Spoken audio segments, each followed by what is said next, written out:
सीता की नगरी मिथिला में अभी हम मौजूद हैं और हमारे पीछे एक आश्रम है। वही आश्रम है जो आपने द्वापर युग, त्रेता युग, उसमें आपने देखा होगा कि संस्कृत का ज्ञान पाया जाता था। आपने देखा था कि उस युग में कई लड़ाइयाँ लड़ी गई थी, तो संस्कृत से ज्ञान पाकर धनुर्विद्या प्राप्त कर कर लड़ाइयाँ लड़ी गई थी। आज हम इस आश्रम में जाएंगे, इस आश्रम में दिखाएंगे कि अभी भी पुरानी परंपरा चलती आ रही है। अभी भी न जाने कितनी जगह से, ये आश्रम आपको दिख रहा होगा, आश्रम सामने है, न जाने भारत के हर एक कोने से, नेपाल, भूटान, अयोध्या, बहुत जगह से लोग यहाँ आते हैं और अपनी शिक्षा प्राप्त करते हैं। बहुत सी शिक्षा प्राप्त करके जाते हैं और अंदर जाकर हम दिखाएंगे कि यहाँ की जो खास चीज़ें हैं, वो बच्चे हैं जो अपना चंदन टीका कर कर बैठे हुए हैं, जिनको भरपूर ज्ञान है संस्कृत का। वहाँ हम जाकर आपको बात करेंगे, दिखाएंगे। जो आपने देखा था 500 साल, हज़ारों साल पहले जो संस्कृत का ज्ञान प्राप्त होता था, आज वो ज्ञान 2023 में देखने को मिल रहा है। आज यहाँ संस्कृत पढ़कर बच्चे BHU में जा रहे हैं, न जाने बहुत से जगह पर जाकर अपना परचम लहरा रहे हैं। यहाँ अंदर जाकर हम बात करेंगे।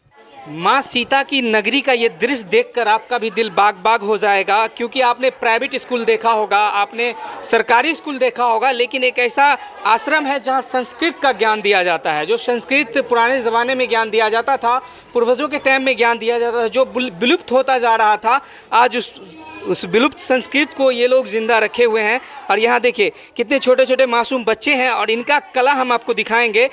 क्या नाम हुआ बाबू आपका? सत्यम कुमार झा। यहाँ कब से हो, कहाँ घर हुआ?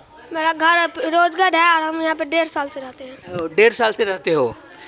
किस चीज़ की पढ़ाई होती है यहाँ? यहाँ पे संस्कृत, हिंदी, इंग्लिश। संस्कृत में 4 विषय है, व्याकरण, साहित्य, ज्योतिष, वेद।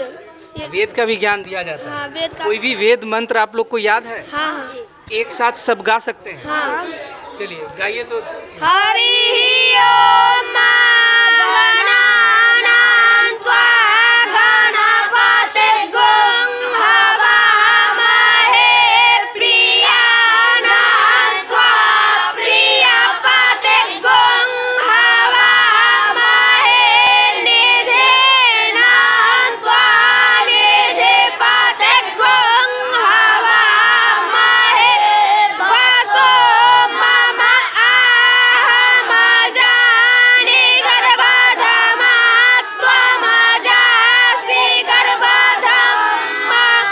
देख सकते हैं जो पुराने ज़माने में एक ध्वनि निकलती थी, जो आश्रम से निकल कर आती थी और न जाने कितने लोगों के दिल को मोह लेती थी। इनकी ध्वनि में वो दर्द है, वो एहसास है जो आज से 400, 500 साल, 1000 साल पहले की याद दिला देते हैं।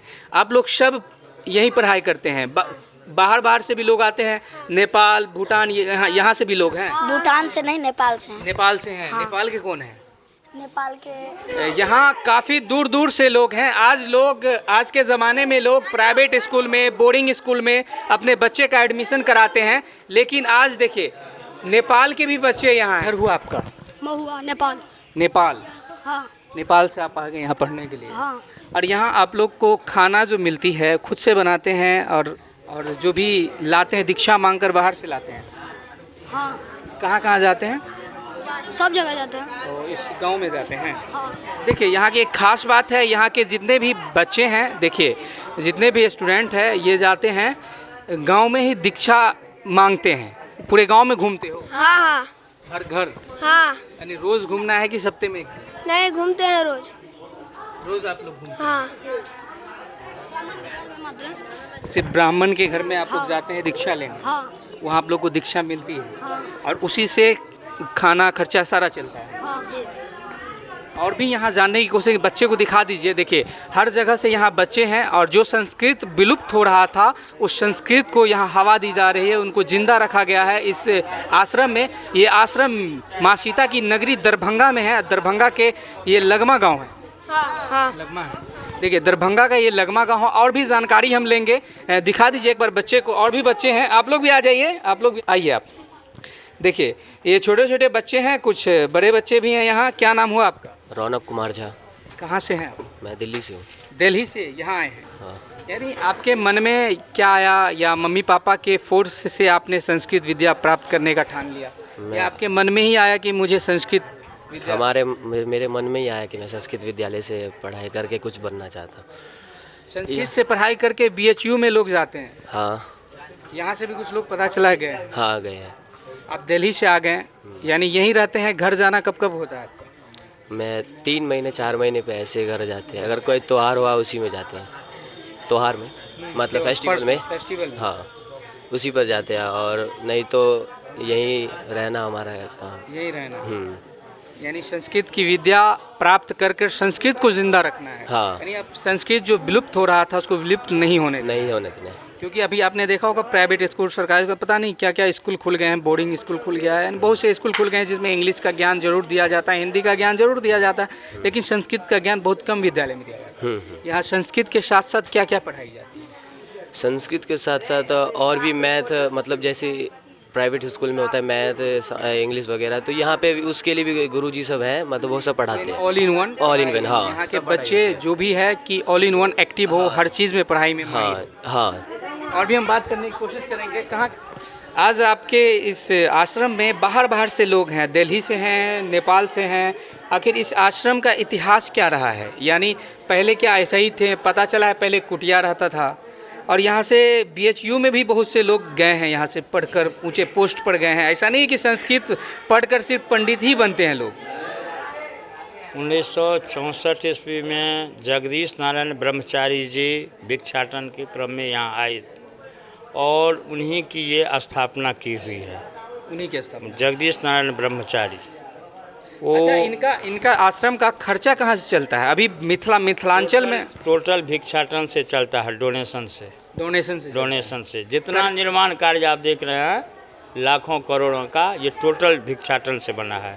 मंदिर, आवास, पाकशाला, वेद मंडप, हवन मंडप बन रहा है, ये नल जल जितना देख रहे हैं सब जो है सो भिक्षाटन से। यानी सरकार से कुछ फंड नहीं मिलता है? सरकार से अभी तक नहीं मिला है। सरकार से नहीं मिला है? सरकार से नहीं मिला, बिहार सरकार से नहीं मिला है।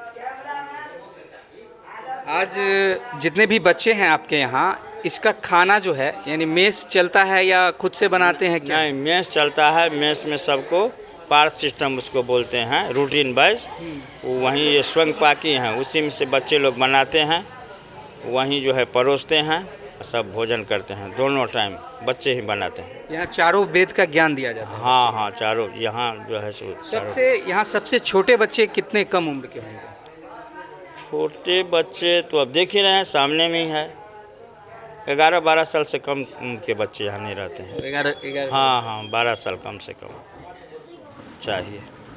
बिहार सरकार से आप लोगों की कुछ मांग है? क्योंकि इतना अच्छा शिक्षा दे रहे हैं आप लोग, और संस्कृत के साथ साथ इंग्लिश हिंदी भी पढ़ाया जा रहा है। हाँ। सिलेबस में टोटल कंपलसरी है, सब टोटल आधुनिक भाषा जितना है, कंप्यूटर तक पढ़ाई है। कंप्यूटर साइंस भी है, इसमें पढ़ना है। आचार्य इंटर में जाकर के है कंप्यूटर कंपलसरी।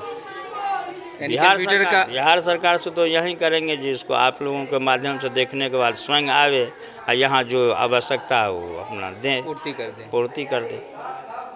तो ये है सच्चाई उस आश्रम की, जो आश्रम का नाम सुनते हैं लोग तो कहते हैं कि हम 1000 साल 2000 साल पहले सुना करते थे कि आश्रम में संस्कृत की पढ़ाई होती है, लेकिन परंपरा भी यहाँ जो है सो अभी चल रहा है, परंपरा है। हाँ, गुरुकुल परंपरा जीवंत है यहाँ। यानी विलुप्त सा हो गया था, लेकिन यहाँ एक लगमा गांव में उसको जिंदा रखा गया है। ये आश्रम उसको जिंदा रखा गया है, जिनका श्रेय जगदीश नारायण ब्रह्मचारी जी जो संस्थापक हैं, उन्हीं के द्वारा जो पद्धति बनाई गई उसी पर हम लोग चल रहे हैं।